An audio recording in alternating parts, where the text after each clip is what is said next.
여러분, 요즘 고철 덩어리가 얼마입니까? 코로나 때문에 이 고철 덩어리가 굉장히 가격이 다운됐다고 합니다. 그러다가 이제 경기가 약간 회복세가 있어서 정상 가격이 되었다고 합니다. 그러니 제가 알아보니까 이 고철이 1kg에 500원 정도 한다고 합니다. 그런데 이 1kg에 500원 정도 하는 이 고철을 불 속에 계속해서 단련을 시키면 불에 들어가고 또 불에 들어가면 강철이 된다고 합니다. 이 강철은 1kg에 1만 원 정도 한다고 합니다. 그러니까 불을 통과해서 가치가 한 20배 정도 상승한 거죠. 그런데 이 강철을 다시 불 속에 들어갔다가 나오고 또 들어갔다가 나오고 또 들어갔다 나오면 이제 특수 강철이 된다고 합니다. 이 특수 강철 가운데 에어체인이라고 하는 강철이 있는데요. 이 강철은 자그마치 1만 달러가 된다고 합니다. 1kg이에요. 그러니까 계산해 보면 우리 한화 한 1200만 원 정도 하는 것이죠. 1kg에 1200만 원. 엄청난 가격을 가지고 있는 것이죠. 그러니까 이 고철이 불을 계속해서 통과해서 자그마치 2만 배에서 2만 4천 배의 가치로 뛰어올랐다는 것입니다. 단지 불을 통과했는데도 말이죠. 여러분, 우리의 인생도 마찬가지입니다.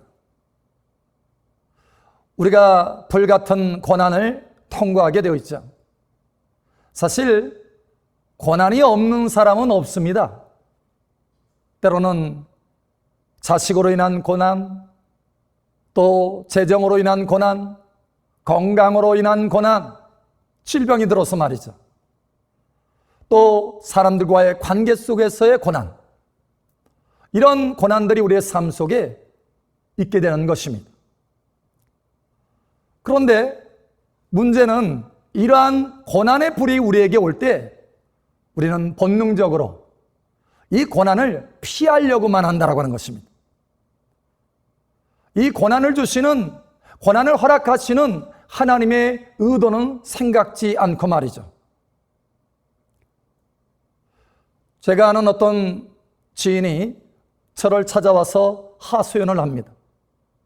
목사님, 저는 왜 늘 고난 가운데 있을까요? 왜 저는 고난이 끊임없이 내 삶 속에 있을까요? 도대체 왜 나에게만 이런 고난이 있을까요? 언제 이 고난이 떠나게 될까요? 라고 묻는 것입니다. 그러면서 계속해서 이 고난을 피해 보려고 애를 씁니다. 그런데 그렇게 고난을 피하려고 애를 쓰면 쓸수록 실타래와 같이 엉키고 엉켜서 더 깊은 고난 가운데 빠져들어가는 것입니다. 자, 그렇다면 우리는 어떻게 이 고난이 우리의 삶 가운데 찾아오거나 머물면 어떻게 반응을 해야 할까요? 무엇이 하나님 앞에 합당한 반응일까요? 여러분, 제가 캐나다 토론토를 가는데요. 서쪽에 있는 밴쿠버를 거쳐서 동쪽에 있는 토론토를 갑니다. 근데 그 사이에 국내선 비행기를 타고 쭉 가는데 끊임없이 산들이 펼쳐져 있는 것입니다. 그래서 알아봤더니 바로 저것은 로키 산맥이라고 하는 것입니다. 이 로키 산맥에는 아주 높은 산들이 많이 있습니다. 특히 해발 3,000m를 넘는 산들이 매우 많습니다. 그런데 이 3,000m를 넘는 이 지점에는 한계 수목점이라고 하는 그런 라인이 있습니다. 다시 말하면 이 나무가 자라는 한계라고 하는 것입니다. 이 3,000m를 넘어가면 너무 이 혹독한 환경이기 때문에 나무가 자랄 수 없다라고 하는 것입니다. 그런데 이 혹독한 환경에서 자라는 나무들이 있습니다. 이 나무들은 이 3,000m 이상의 아주 강추위, 그리고 아주 매서운 바람, 이 바람을 견디면서 자라기 위해서 곧게 자라지 않는다고 합니다. 오히려 무릎 꿇는 모습으로 자신을 낮추어서 자란다고 합니다. 그래서 이 나무들의 이름을 무릎 꿇는 나무다라고 이름합니다. 그런데 이 나무들은 그 혹독한 추위를 견디면서 매우 강한 나무로 자라갑니다. 그래서 이 나무를 가지고 바이올린을 만들면 아주 공명이 명쾌하게 명료하게 난다고 합니다. 그래서 이 무릎 꿇는 나무로 바이올린을 만들면 명품 바이올린이 탄생된다고 합니다. 여러분, 우리도 마찬가지입니다. 우리 삶 속에 매서운 추위와 같은 혹독한 바람과 같은 그런 환경 속에서, 그런 고난 속에서 만약에 우리가 무릎 꿇는 사람으로 변화된다면, 하나님을 찾고 부르짖는 사람으로 변화된다면, 하나님 앞에 나아가는 사람으로 변화된다면 하나님을 감동시키는 사람이요, 사람을 감동시키는 사람, 명품의 사람으로 변화될 수 있다고 하는 것입니다. 고난을 통해서 기도의 사람으로 변화되면 명품이 펼쳐질 수 있다고 하는 것입니다. 여러분, 하나님의 말씀에 야고보 사도는 이렇게 말합니다. 너희 중에 고난받는 자가 있느냐? 저는 기도할 것이요 라고 말씀합니다. 오늘 여기 하나님의 사람도 마찬가지로 고백을 하고 있습니다. 이렇게 시편 119편 73절에 내가 깨달아 주의 계명들을 배우게 하소서라고 말합니다. 다시 말하면 주님 앞에 기도하고 있는 것입니다. 고난 중에 기도하는 사람으로 변화된 것입니다. 여러분, 하나님의 은혜 중에 고난이 찾아올 때 그 은혜 가운데서 기도하는 사람으로 변화되시기를 예수님 이름으로 축복합니다. 그렇다면 내가 고난 중에 기도하는 사람이 되었어요. 그런데 고난이 계속해서 내 삶 속에 머문다면 이것은 도대체 왜 그럴까요? 여러분, 고난의 목적, 고난의 의도는 고난 자체가 아닙니다. 하나님의 의도하심이 있습니다. 그것은 변화입니다. 우리가 기도하는 사람으로 변화되는 것 중요합니다. 그러나 이 고난 중에 우리는 기도하는 사람으로 변화되는 것에서 멈추는 것이 아니라 더 높은 차원으로 변화되어야 된다는 것입니다. 하나님의 말씀을 지키는 사람으로 변화되어야 된다는 것입니다. 한 중소기업 사장님이 있습니다. 이 분이 경영하는 회사가 어려운 가운데 그만 부도가 났어요. 그 소식이 이 사장에게 전해집니다. 깜짝 놀라서 너무 충격을 받아서 쓰러졌습니다. 쓰러져서 일어나 보니까 병원인 것입니다.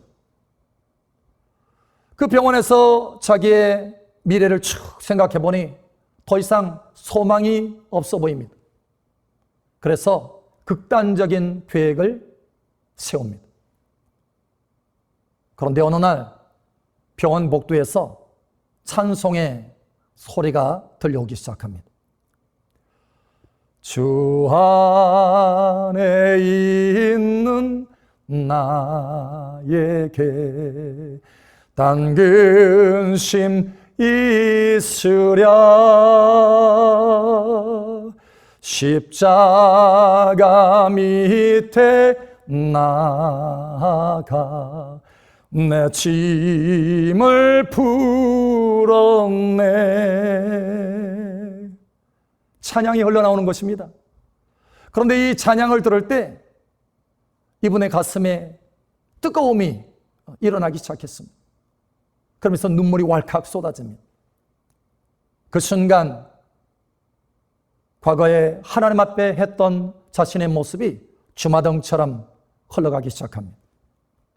하나님 앞에 잘못했던 모습들, 또 하나님이 회사를 잘 경영할 수 있도록 은혜를 주셔서 성장하게 하셨음에도 불구하고 11조도 드리지 않았던 그런 잘못된 모습이 스쳐 지나가는 것입니다.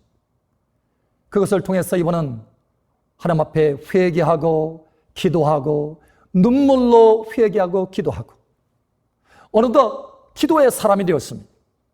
그렇게 계속해서 기도하는 동안에 다시 삶을 살아낼 수 있는 힘이 흘러들어왔습니다.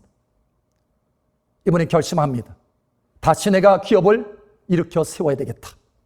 그리고 회사로 돌아갑니다. 돌아가서 사원들을 불러 모읍니다. 여러분, 제가 여러분의 월급을 주지 못한 것 참으로 죄송합니다. 그런데 제가 도둑질을 했습니다. 여러분의 월급을 갚는 것 중요하지만 도둑질을 갚는 것이 더 우선이지 않겠습니까? 제가 하나님의 것을 도둑질했습니다. 여러분, 저를 다시 한번 도와주십시오. 그러면 다시 여러분의 월급을 돌려드리고 다시 회사를 일으켜 보겠습니다. 그렇게 얘기할 때 사원들이 서로 웅성웅성합니다. 어떻게 할 것인가? 그러다가 사원들이 마음을 모으기 시작합니다. 그래, 한 번 더 믿고 도와줘보자. 그래서 회사를 다시 시작하기 시작합니다. 11조도 하나님 앞에 먼저 드리고 그리고 회사를 경영합니다. 하나님께서 은혜를 주셔서, 왜냐하면 그의 간구와 기도를 들으시고 또 그의 말씀을 순종하려고 하는 그 마음을 받으시고 하나님께서 복을 허락하여 주시는 것입니다. 회사가 다시 일어나고 그 사원들의 밀린 월급을 갚을 수 있었습니다. 여러분, 이번은 고난 중에 하나님 앞에 기도하는 사람으로 변화될 뿐만 아니라 말씀을 지키는 사람으로 변화된 것입니다. 여러분, 하나님의 말씀을 지키는 사람으로 변화되시기를 바랍니다. 때로는 우리가 생각합니다. 내가 고난 중에 기도하는 사람이 되었는데 왜 여전히 나의 삶 속에 고난이 머물까? 여러분, 그것은 하나님의 의도하는 바가 있기 때문에 그렇습니다. 하나님은 우리가 우리의 삶 속에 기도하는 사람으로 변화될 뿐만 아니라 하나님의 말씀을 지키는 사람, 복이 있는 사람, 의로운 행실이 있는 사람으로 변화되기를 원하시기 때문에 그렇습니다. 그렇다면 만약 우리가 말씀 지키는 사람으로 변화되지 않는다면 어떻게 될까요? 이스라엘 백성들 가운데 사사기라고 하는 시기가 있습니다. 이스라엘 백성들이 가나안 땅에 들어가서 하나님의 복을 누리기 시작했는데 그만 그 근동에 있는 우상들을 섬기기 시작합니다. 하나님은 우상 숭배하지 말라고 말씀하셨는데 그 말씀을 지키지 않은 것입니다. 그래서 하나님께서 그들을 복이 있는 사람, 하나님 앞에 의로운 사람으로 변화시키기 위해서 고난을 보냅니다. 이웃나라를 통해서 이스라엘은 고난을 겪기 시작합니다. 그래서 이스라엘 백성들이 하나님 앞에 돌이켜 부르짖기 시작합니다. 하나님은 이스라엘 백성들을 긍휼히 여기셔서 기도하는 그 이스라엘 백성들을 향해 사사들을 보냅니다. 구원자를 보낸다는 것이죠. 그래서 이스라엘 백성들을 어려움 가운데서 건지십니다. 그리고 이스라엘 백성들 가운데 평강이 찾아옵니다. 10년, 20년, 40년 평강이 찾아오면 어느덧 다시 하나님을 잊고 우상 숭배를 하기 시작합니다. 다시 하나님께서 고난을 보내십니다. 이렇듯 고난이 계속해서 이스라엘 백성들 가운데 반복되고 반복되었습니다. 그들은 기도하는 사람은 되었지만 하나님 앞에 말씀 지키는 사람으로 변화되지 않았기 때문에 여전히 그 고난이 그들의 삶 속에 머물 수밖에 없었다라고 하는 것입니다. 사사기의 마지막 부분에는 이렇게 기록하고 있습니다. 저희가 하나님의 말씀대로 행하였더라 이렇게 말하지 아니하고 저희가 자기 옳은 소견대로 행하였더라 라고 말씀합니다. 여러분, 이제 기도하는 사람으로만 변화되지 마시고 하나님의 말씀을 지키는 사람으로 변화되시기를 바랍니다. 오늘 여기 하나님의 사람도 시편 119편 67절에 이렇게 고백합니다. 고난당하기 전에는 내가 그렇게 행하였더니 이제는 주의 말씀을 지키나이다.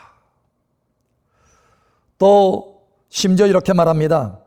71절에 고난받는 것이 내게 유익이라. 고난을 통해 내가 말씀을 지키는 사람이 되었나이다 라고 말이죠.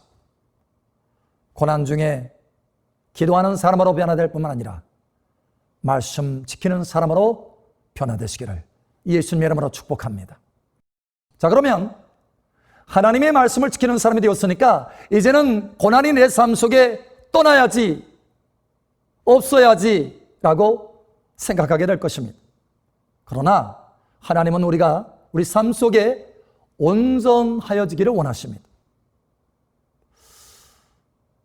몇 해 전에 어떤 사람이 저 부산에서 서울까지 400km를 걸어서 종단한다라고 선언을 했습니다. 그리고 실제로 걸었습니다. 그런데 400km를 다 걸었는데 이분이 너무 탈진이 되고 무릎 관절과 모든 고통 가운데 쓰러져서 병원에 실려가고 말았습니다. 그 정도로 오랜 기간 동안 걷는다는 것은 너무 고통스러운 것이죠. 그런데 여러분, 사도 바울은 하나님의 복음을 증거하기 위해서 그의 평생 동안 자그마치 21,500km를 걷습니다. 그러니까 매일 평균적으로 20km에서 30km를 걸은 것입니다. 고통스러운 일이죠. 그래서 사도 바울도 스스로 그렇게 말합니다. 내가 많은 고난을 겪었다 라고 말이죠.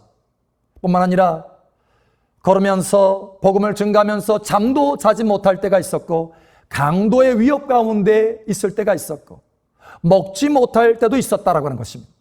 고난을 많이 겪었습니다. 여러분, 사도 바울은 우리가 잘 아는 대로 기도하는 사람으로 변화된 사람이고 말씀을 지키는 사람으로 변화된 사람입니다. 여러분, 이쯤 되면 하나님, 내가 기도하는 사람, 말씀 지키는 사람으로 변화되었으니 이제는 내게서 고난이 떠나게 해주세요 라고 기도해도 되지 않겠습니까? 그런데 사도 바울은 그렇게 기도하지 않습니다. 오히려 그리스도의 남은 고난을 내 육체에 채우노라 이렇게 고백을 합니다. 심지어 사랑하는 아들과 같은 디모데에게 편지를 써서 디모데야, 너는 오직 하나님의 능력을 따라서 복음과 함께 고난을 받으라 라고 말하는 것입니다. 여러분, 사실 우리는 삶 속에 복음을 증거하다가 전도하다가 욕을 먹기도 하고 또 물 한 바가지 세례를 받기도 하죠. 때로는 하나님의 말씀을 지키려다 보니까 기업을 운영하는 가운데 정직하게 하나님의 말씀대로 행하려다 보니까 손해도 많이 봅니다. 또 하나님의 말씀에 순종하다가 핍박을 많이 받기도 합니다. 사도 바울은 이런 고난을 겪은 것입니다. 사도 바울이 왜 이런 고난을 겪었을까요? 아니, 왜 이런 고난을 마다하지 않고 오히려 이 고난에 참여하는 자다라고 말했을까요? 사도 바울은 한 가지 비밀을 알았기 때문에 그렇습니다. 그는 삼층천이라고 하는 천국의 하나님의 영광을 본 사람입니다. 그는 이렇게 고백합니다. 그리스도와 함께 영광을 얻기 위해서는 그리스도와 함께 고난도 받아야 할 것이니라. 현재의 고난은 장차 올 영광에 좋게 비교할 수 없도다. 이렇게 말합니다. 그러니까 고난에 참여하는데 그리스도를 위해서 고난에 참여하면 영원한 영광에 들어갈 수 있다라고 하는 그 비밀을 안 것입니다. 그래서 사도 바울은 기도하는 사람으로 변화될 뿐만 아니라 말씀 지키는 사람으로 변화될 뿐만 아니라 더 나아가 고난에 참여함으로 영광에 참여하는 사람으로 변화되기를 원했던 것입니다. 여러분, 하나님의 은혜 중에 온전케 되어서 영광에 참여하는 사람으로 변화되시기를 예수님의 이름으로 축복합니다. 여러분, 오늘 본문의 사람도 이렇게 고백하고 있습니다. 시편 119편 69절에 교만한 자들이 거짓을 지어 나를 치료하였사오나 나는 전심으로 주의 법도들을 지키리이다 라고 결단하고 있습니다. 그러니까 핍박이 와도 어려움이 와도 하나님의 말씀을 전심으로 지키겠다라고 하는 것입니다. 고난에 동참하겠다라고 하는 것입니다. 그것을 통해서 하나님의 영광 가운데 참여하는 사람으로 변화되기를 결단하고 있는 것입니다. 고난 중에 계속해서 하나님 앞에 변화되어서 기도하는 사람으로 변화될 뿐만 아니라 말씀 지키는 사람으로 변화될 뿐만 아니라 하나님의 영광에 참여하는 사람으로 변화되겠다라고 하는 것입니다. 여러분, 하나님은 우리가 고철덩어리에 머물러 있기를 원치 않습니다. 왜냐하면 존귀한 하나님의 자녀이기 때문에 그렇습니다. 바로 에어체인으로 우리가 변화되기를 원하시는 것입니다. 하나님이 우리에게 고난을 주실 때는 고난 자체가 목적이 아닙니다. 분명한 의도가 있는 것입니다. 우리는 많은 경우 고난이 찾아오면 본능적으로 피하려고 합니다.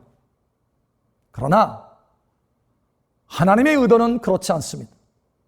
우리가 하나님 앞에서 합당한 반응은 피하는 것이 아니라 그 고난 중에서 변화되는 것입니다. 여러분, 고난을 통하여 이 고난 중에 기도하는 사람으로 변화되시길 바랍니다. 고난 중에 말씀 지키는 사람으로 변화되시길 바랍니다. 무엇보다도 이 고난 중에 하나님의 영광에 참여하는 사람으로 변화되시기를 예수님의 이름으로 축복합니다.